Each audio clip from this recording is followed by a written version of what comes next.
afraid? Yes.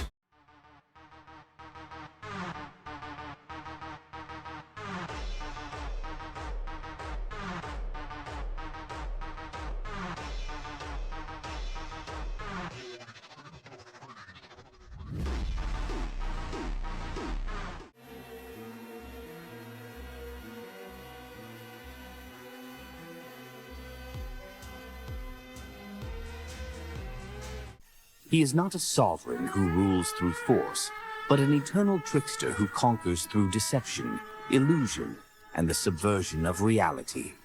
The celestial worthy's authority is absolute, permeating the unseen layers of the universe and guiding the hidden motions of destiny's grand design. To encounter him is to face the eternal cycle of order and chaos, a force that transcends gods and mortals alike, standing as the enigmatic core at the heart of the mystic cosmos. This cosmic entity, inscrutable and unfathomable, remains the ultimate paradox, both creator and destroyer, order and chaos, ruler and puppet. Such is the nature of the celestial worthy of heaven and earth for blessings. No being, deity, god, outer entity, or angel dares to openly oppose his unfathomable authority.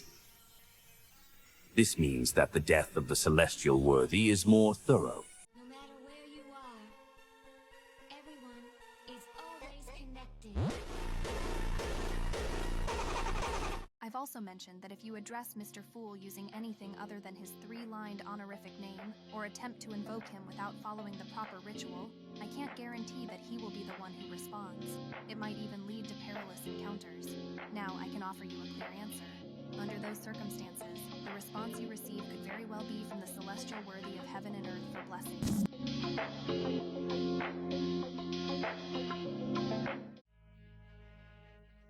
The original creator, a paradoxical entity, is the maker and destroyer of the universe. It is the collective of all, crazy but rational, good but evil, holy but unholy. It split itself into multiple Sephiroth, uniquenesses, and countless beyonder characteristics, infusing all things with godhood.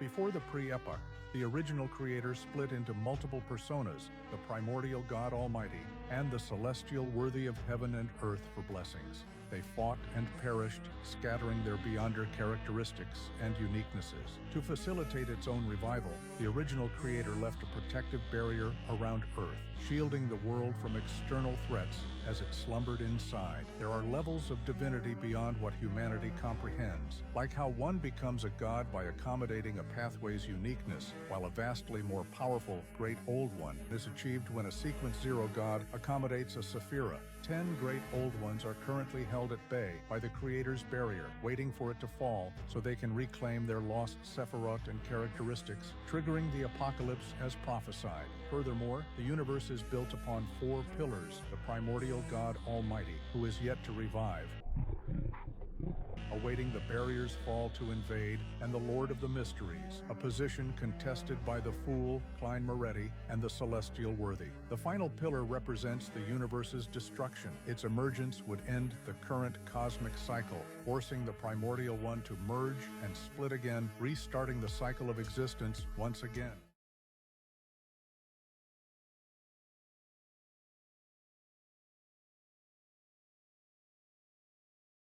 And if no one gives up and persists until the end, there won't be a winner. He will be the winner. Klein looked at him and said with a smile, "Anyway, do you want to take the bet?" Amon stroked the crystal monocle and made a tisk like Medici. "You're really crazy." Klein replied with a smile, "In the eyes of others, this is indeed insane. But to me, it's just a choice."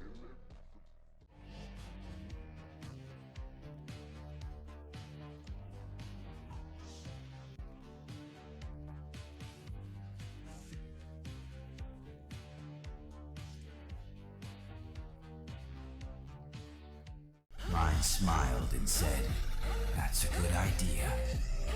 As long as one wakes up, a Lord of the Mysteries will be born. This might be him, or me. Yes, after completely controlling Sapphira Castle and entering a state of eternal slumber, I should be able to weaken the seal of the Western continent, creating a weak spot that allows one to enter and exit. The Evernight goddess didn't say a word when she heard Klein's words. Klein continued smiling. This is my choice. I had anticipated this day a long time ago. I will finally face it.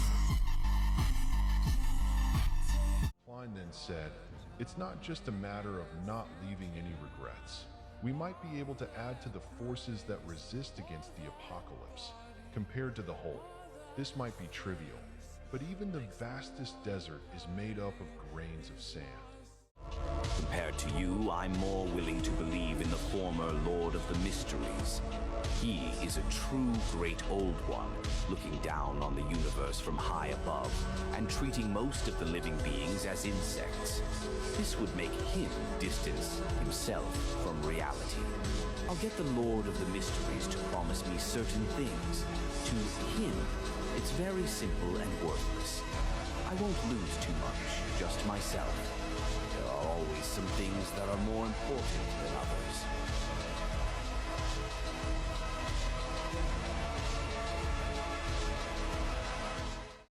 I won't help you protect the living creatures you wish to protect, but I won't harm them either. It's not that I won't keep my promises, but it's just that they're too weak and not worth my attention.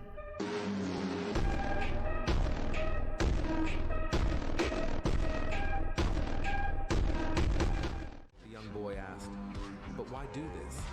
Why go so far to protect everyone else?" Klein finally smiled, as if finally learning something that he thought he had learned long ago. We are guardians, but we are also a bunch of miserable wretches, fighting the threats and the madness. I won't lose much.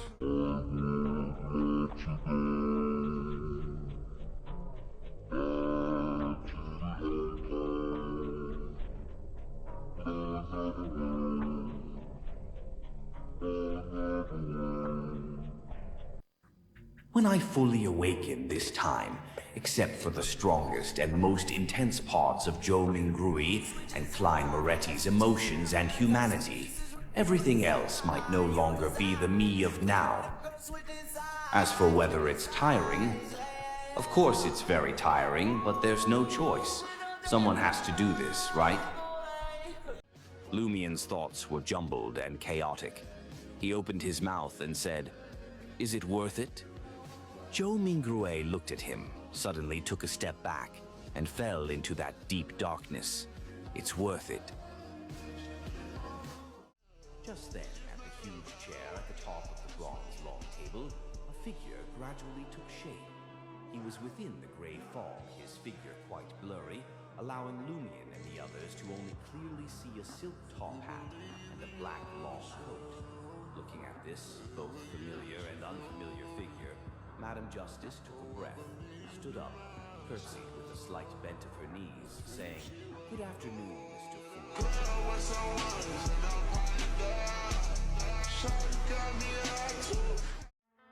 In December 1804, in the Cathedral of Notre Dame in Paris, Napoleon Bonaparte crowned himself Emperor of the French. Europe had never seen such a sudden and dramatic rise to power. A son of impoverished Corsican nobility to military dictator of France in little more than 10 years.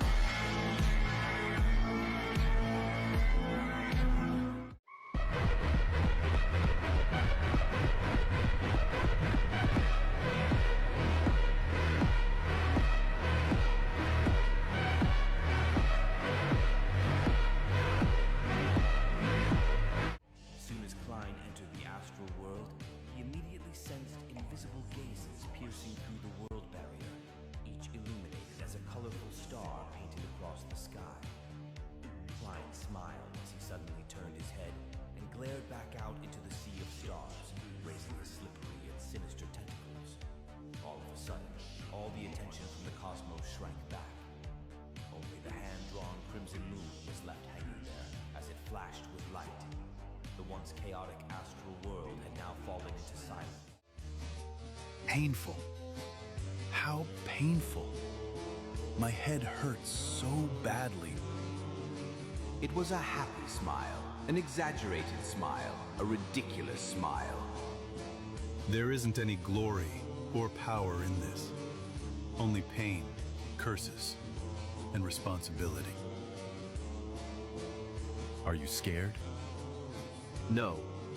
Great Master, are you afraid? Yes.